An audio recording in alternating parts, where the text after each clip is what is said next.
इस कार्यक्रम के पुण्यार्जक हैं भगवान नेमिनाथ दिगंबर जैन मंदिर, सुस दिगंबर जैन मंदिर समिति, अंतर्गत जैन संघ पुणे, JSP, ज्ञानोदय जैन सोसाइटी के सामने भगवान नेमिनाथ चौक, सुसगांव, पुणे। एक तरीका है प्रोडक्शन इंक्रीज करते चले जाओ, सेल्स बढ़ाते चले जाओ, टू अर्न हैवी मार्जिन। जितनी सेल्स बढ़ती चली जाएगी, ठीक है, मार्जिन बढ़ती चली जाएगी, प्रॉफिट बढ़ता चला जाएगा। और एक दूसरा तरीका है कॉस्ट कटिंग करते चले जाओ। हाँ, क्वालिटी से कॉम्प्रोमाइज नहीं करना। यदि आप अपने बिजनेस को उतना ही बढ़ाना चाहते हैं, उतनी ही ग्रोथ करना चाहते हैं, तो सेल्स उतना बढ़ाने के लिए बहुत एफर्ट्स लगते हैं कि नहीं? सपोज किसी प्रोडक्ट की वैल्यूएशन 10,000 रुपीज और आप अर्न कर रहे थे 1,000 रुपीज, 10% प्रॉफिट है। फर्दर 1,000 रुपीज प्रॉफिट अर्न करने के लिए एक तरीका है प्रोडक्शन डबल कर दिया जाए। जहाँ 10,000 वैल्यूएशन का प्रोडक्ट आ रहा था, 20,000 कर दोगे तो आपका प्रॉफिट 1,000 से 2,000 हो जाएगा। डबल हो गया प्रॉफिट। दूसरा तरीका है, क्यों ना 10,000 कॉस्ट को घटा करके 9,000 कर दिया जाए, तो भी प्रॉफिट मार्जिन डबल हो जाएगी, बल्कि रादर ज़्यादा हो जाएगी। अभी आप 10,000 में 1,000 रुपीज अर्न कर रहे थे, अब 1,000 रुपीज सेव कर करके आप 2,000 अर्न कर रहे हैं। कौन सा इजी है बताना थोड़ा सा? कौन सा इजी? सेल को डबल करने के लिए बहुत ज्यादा एफर्ट लगेंगे, बहुत ज्यादा एफर्ट देना पड़ेगा, प्रोडक्शन भी बढ़ाना पड़ेगा, लेबर भी बढ़ाना पड़ेगा, इन्वेस्टमेंट भी बढ़ाना पड़ेगा, तब कहीं जाकर के आप डबल सेल मीट कर पाओगे। एक दूसरा तरीका है, क्यों ना कॉस्ट को हम कटिंग करते चले जाएं। अब उसमें इन्वेस्ट नहीं करना, हाँ थोड़ा टाइम तो देना पड़ेगा, मैनेज प्रॉपरली करना पड़ेगा, लेकिन हैवी इन्वेस्टमेंट नहीं होगा। 10,000 से रिड्यूस करके यदि 9,000 आप प्रोडक्शन कॉस्ट ला लेते हैं और सेलिंग प्राइस उतना ही रखते हैं, तो आपकी मार्जिन अब सीधे डबल हो रही है। फर्स्ट केस में आपको टाइम डबल देना है, एनर्जी डबल देना है, इन्वेस्टमेंट डबल करना है, स्टाफ डबल करना है, सब कुछ डबल करना है। और सेकंड केस में कुछ रिड्यूस करना है, कुछ घटाना है। कौन सा इजी वे है? क्यों कीर्ति जी बता, हमारी बात समझ में तो आ रही, नहीं समझ में आ रही हम क्या कहना चाह रहे हैं? लाइफ के साथ भी बिल्कुल ऐसा ही है, जीवन के साथ भी बिल्कुल ऐसा ही है। दूसरे प्रश्न के बारे में आज चर्चा कर रहे हैं अपन, कीदृक् गुणः, हमारे गुण क्या हैं, क्या होना चाहिए, कैसा हमारा विश्लेषण होना चाहिए। नमस्ते गुरुदेव। भले ही दूसरे चीज़ में हम लोग घटा पाएंगे, मगर वो घटाने की स्ट्रैटेजी बनाने के लिए भी समय देना पड़ेगा। हाँ, समय देना पड़ेगा, बिल्कुल हाँ, देना पड़ेगा। उसी समय में उसी इसमें वो नहीं हो पाएगा। और उसी के लिए जैसे अगर प्रोडक्शन आपको घटाना है या फिर उस प्रोडक्शन बढ़ाना है और कॉस्ट घटानी है, अगर आपको ऑटोमेशन करना है तो ऑटोमेशन में इन्वेस्टमेंट भी होगी और समय भी लगेगा। और प्रोडक्शन इंक्रीज करना है तो अगर उसी को समय तो दोनों में लगेगा, मगर पहले इसमें उसको आप नॉन तरीके से डबल करोगे, दूसरे तरीके में आपको तरीका भी ढूंढना पड़ेगा और उसमें इन्वेस्टमेंट भी होगी, मगर वो अगर आप उसको कंटिन्यू करते गए तो सस्टेनिंग तरीका रहेगा। लाइफ के साथ कैसा होता है, जीवन में हम क्या कर रहे हैं? क्यों नहीं हम अपनी वीकनेसेस को देखने की कोशिश करते हैं? क्यों नहीं हम उन लूप होल्स को देखने की कोशिश करते हैं, जहां से वो कचरा प्रवेश कर रहा है, जहां से नेगेटिविटी हमारे भीतर प्रवेश करते चले जा रही है। क्यों नहीं उसका एनालिसिस करने की कोशिश की जाती? क्यों नहीं व्यक्ति अपनी कमजोरी को झांक करके देखता है? कहां मैं कैसे मैं खोते चले जा रहा हूं।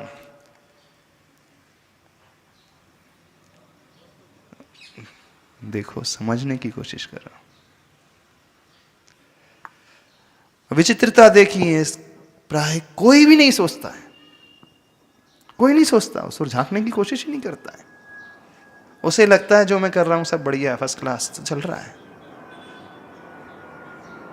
कुछ भी तो नहीं है ऐसा। नमोस्तु गुरुदेव, इसमें एक ही चीज पूछना है मेरे को। वीकनेस में एक खासियत होता है कि और लोग का वीकनेस बहुत जल्दी दिखता है, खुद में नहीं दिखता इजीली। इसके लिए क्या करना चाहिए कि खुद को समझ में आए कि हाँ मेरे में ये खोट है, इसको कैसे सुलझाएं? जब आप बिजनेस करते हैं तो दूसरी कंपनी का एनालिसिस करते हो क्या?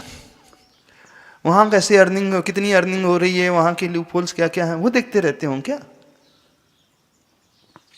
हाँ, एक तरह से तो दूसरा बिजनेस का भी एनालाइज करना ही पड़ता है कि इंपॉर्टेंस किसको देना है। केस स्टडी दूसरों की करते रहोगे कि लाइफ टाइम? और जिस बिजनेस को आप रन कर रहे हो उससे देखना पहले तो जरूरी है। आप जिससे अर्न कर रहे हो उसे देखना है ना, जिससे आप सरवाइव कर रहे हो, जीवन आप जी रहे हो। क्या होना चाहिए? क्यों व्यक्ति दूसरों के जीवन में हमेशा झांक कर देखते रहता है, वो क्या कर रहा है, क्या नहीं कर रहा है, उसे क्या करना चाहिए, क्या नहीं करना चाहिए, उसी का हिसाब किताब लगाए लगे रहते हो, जीवन भर बिता देते, जीवन उसी में निकाल देते हो। पड़ोसी क्या क्या चल रहा है, उसकी लाइफ कैसी चल रही है, उसके घर में क्या हो रहा है। कभी अपने घर में भी रहा करो। दूसरों के घर में रहते रहते जिंदगी बिता दी, कभी तो अपने घर में आया करो। नहीं आना चाहिए। अब खुद का खोट दिखता नहीं है जल्दी से। खुद का खोट दिखता नहीं है? नहीं दिखता है। देखने की कोशिश भी की है कि नहीं? पहले तो बताओ, दिखेगा तो बाद में।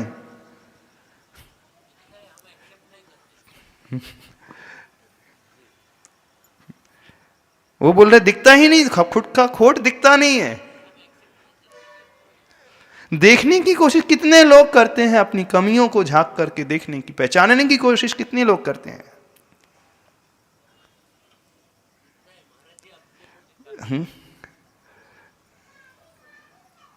सबसे बड़ा ड्रॉबैक सबका, हम सबका यही है। महाराज जी, अपने को खोट तो दिखता है, हाँ। लेकिन हम इजीली एक्सेप्ट नहीं करते कि ये मैं गलती कर रहा हूँ। हमको जो कर रहे हैं वो सच ही लगते रहता है। नहीं नहीं, खोट दिखती नहीं है, खोट देखी जाती है। हाँ। देखना पड़ेगा। यस। दिखने और देखने में बहुत अंतर है। यदि खोट को हम देखेंगे तभी हम उसे दूर कर पाएंगे। पहली स्टेप है देखने की कोशिश होना चाहिए, समझने की, एनालिसिस करने की कोशिश, यानी आखिर हमारी कमियां कहां हैं हर क्षेत्र में। क्यों नहीं ये दूर की जाती है, कि क्यों नहीं ये प्रोसेस अपनाई जाती है, हमें समझ में नहीं आता। क्या हो जाता है आखिर? बोलिए। एक प्रश्न है महाराज जी, अभी जैसे पहले बताया था कि अतीत के बारे में सोचना चाहिए। हाँ, नहीं, प्रेजेंट में तो रहना ही चाहिए, लेकिन अतीत के बारे में भी सोचना चाहिए। मगर ऐसे हो जाता है कभी कभी कि अतीत के बारे में सोचते हैं और फिर अतीत में ही रह जाते हैं और फिर बाहर नहीं निकल पाते उससे। तो उसके लिए क्या करना चाहिए? नहीं, अतीत में ही रहते चले जाते हैं। वो वही सोचते, वो सोच फिर यानी सोचते ही रह जाते हैं, फिर वो फिर चिंता में कन्वर्ट हो जाता है। उससे बाहर आना फिर थोड़ा मुश्किल हो जाता है। तो फिर उस टाइम पे क्या करना चाहिए? क्यों मुश्किल हो जाता है? कारण? वो सोच में ही हम यानी कंट्रोल वो सोच की तरफ दे देते हैं, हम खुद पे कंट्रोल नहीं रख पाते। यानी ऐसे वो जैसे अभी कुछ गलत किया है, उसका गिल्ट आ गया, ठीक है, तो वो गिल्ट का लूप चालू हो जाता है। फिर मैंने ऐसा क्यों किया, ऐसा नहीं करना चाहिए था। फिर वही सोचना, फिर वो नहीं करना चाहिए आगे। या फिर अभी वापस प्रेजेंट में आकर के हाँ अभी तो मुझे समझ में आ रहा है, ये समझ में नहीं आता है, फिर उसी में रह जाता है वो गिल्ट की, फिर लूप चालू हो जाती है। नहीं, जो न्यूट्रल होकर के समझने की कोशिश करेगा, जो संकल्पित होगा, वो उससे तुरंत निकल करके आएगा।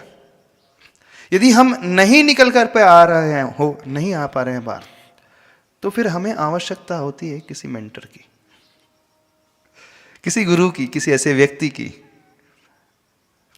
यदि हम बहुत ज्यादा फंसते चले जा रहे हैं उसी लूप होल में, उलझते चले जा रहे हैं, तो फिर तो आवश्यकता हो जाती है कोई आकर के हमें बचा ले। जाल में जब उलझता चला जाए व्यक्ति, अथवा भंवर में फंसता चले जाए पानी में, तब उसे आवश्यकता होती है। यदि आपको लगने लगे कि नहीं, हम नहीं कंट्रोल कर पा रहे हैं, बार बार न चाहते भी वहीं फिसलते चले जा रहे हैं, गिरते चले जा रहे हैं, लेकिन यह भी तब होगा जब व्यक्ति सोचने वाला होगा। जो सोच ही नहीं रहा तो वो क्या कर पाएगा? नमस्ते महाराज जी, सबको पता रहता अपना क्या वीकनेस है, पर उस तरफ ध्यान नहीं देते। किसे पता है अपना वीकनेस? पहले तो हम ये जानना चाहते हैं। सभी जानते हैं कि ये मेरा गलत हो रहा है, तो भी उसकी तरफ निगलेक्ट हो जाता है, और कोई दूसरा और बताने लगा तो उसके ऊपर गुस्सा हो जाते।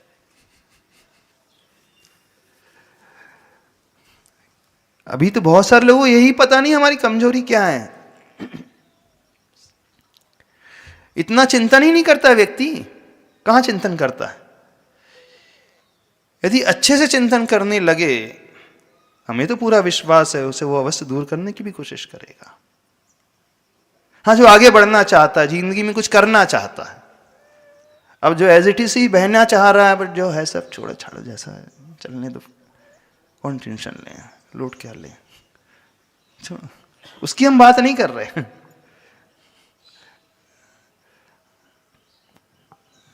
नमस्ते महाराज जी, अगर कर्म का उदय हमारे अपोजिट है, आहा, वाह वाह वाह, कर्म में डालने वाले आ गए, भाग्य में डालने वाले आ गए। मैं क्या करूं, मेरा भाग्य ही ऐसा है, मैं क्या कर सकता हूं? ऐसा सोच आ जाता है ना महाराज जी। ऐसा तो कब लाना है? ये भाग्य वाली बात तब लाना जब पुरुषार्थ आप अच्छे से कर चुके हो, जब मेहनत कर चुके हो, जब उसे ठीक करने की कोशिश कर चुके हो, जब इतना एनालिसिस कर चुके हो, तो और सारे एफर्ट डाल चुके हैं, और एफर्ट डालने के पश्चात भी जब सक्सेस नहीं मिल रही, तब भाग्य में लेकर के आने की बात कही गई है। अब क्या कर सकते हो, मेरे भाग्य में नहीं है, इतना ही लिखा था। पहली स्टेज में थोड़ी लगाना है भाग्य को। ये जो भाग्यवादी है ना, सबसे ज्यादा बेड़ा तो गर्क उन्होंने किया। सही बता रहे हैं। भाग्य कब लाना है? जब सारा पुरुषार्थ हम डाल चुकते हैं, तब भाग्य लाना है। जब रिजल्ट मिलने की बात आए, डे वन से भाग्य में नहीं लाना है, कर्म में मत डालो आप। एक कहावत आती नहीं, चलनी में दूध दो और कर्मों को दोष दो। वही है। हाँ, चलनी में दूध दो रहा है और कर्मों को दोष दे रहा है। क्या करे, मेरे पात्र में जो दूध ठहरता ही नहीं है। ऐसा थोड़ी है। ऐसा सोचने वाले ज्यादा होते हैं ना महाराज जी। आप किस में हो? हम तो सभी ओर देखते हैं ना महाराज जी। सभी ओर देखते हैं। सब उसी में लगे रहते हैं, मेरी कुंडली में क्या लिखा है, मेरे हाथ में क्या लिखा है, मेरे भाग्य में क्या लिखा है, उसके चक्कर लगाते रहते हैं। पुरुषार्थ प्रधानी तो बनो पहले, भाग्य तो बहुत लेटर स्टेज में आएगा। पहले हम यह तो झांकने की कोशिश करें, हमारी गलती कहां हो रही है, हमारी कमी कहां रह रही है, हमारे जीवन में कहां हम फंस रहे हैं, कौन कौन सी हमारी वीकनेसेस है, सबसे पहले उससे देखने की कोशिश करें।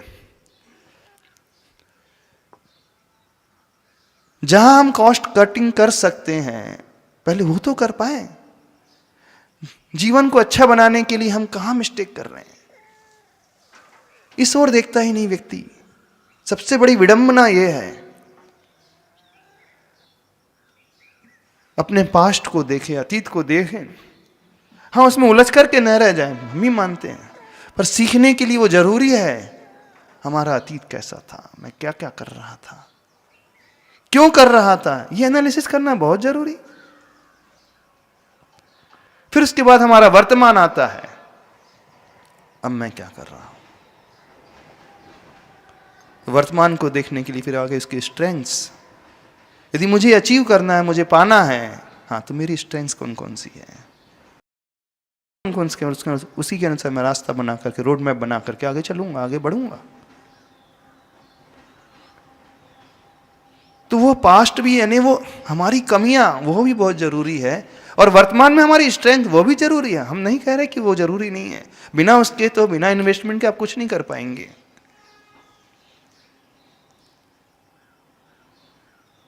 कुछ नहीं हो पाएगा। और साइमल्टेनियसली थ्रेट्स भी देखना है, क्या क्या रिस्क फैक्टर्स हैं, क्या क्या रोड ब्लॉक्स आ सकते हैं हमारी लाइफ में, कहाँ हम गिर सकते हैं, कौन हमें गिरा सकता है।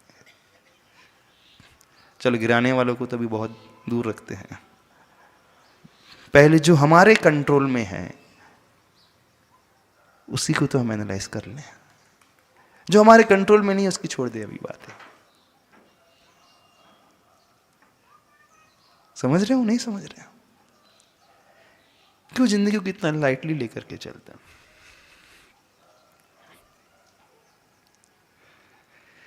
क्यों नहीं हो पाता है, ये बड़ी विचित्रता लगती है। जीवन हमारा अपना है, हाँ? हम किसके लिए जी रहे हैं, क्या कर रहे हैं, क्यों कर रहे हैं, क्यों वो नहीं कर पा रहे हैं जो हो जाना चाहिए था, जो कर लेना चाहिए था, क्यों हम फंसते चले जा रहे हैं। ये इंट्रोस्पेक्शन होना बहुत जरूरी है। यहीं से रास्ता, इसी में रह करके ही रास्ता निकल करके आएगा, इसके बिना रास्ता नहीं निकल पाएगा। कोई ऊपर से नहीं आएगा, कोई ऊपर की शक्ति नहीं आएगी जो हमें इससे निकाल करके अलग रख दे। संसार में कुछ नहीं होता ऐसा, हा? कोई भगवान आ जाएगा, हमें उठा लेगा, बचा लेगा, हमें एक नई दुनिया में पहुंचा देगा जहां कुछ परेशानियां नहीं रहेंगी। ये सब कुछ नहीं होता है। इस कार्यक्रम के पुण्यार्जक हैं भगवान नेमिनाथ दिगंबर जैन मंदिर, सुस दिगंबर जैन मंदिर समिति, अंतर्गत जैन संघ पुणे, JSP, ज्ञानोदय जैन सोसाइटी के सामने भगवान नेमिनाथ चौक, सुसगांव, पुणे।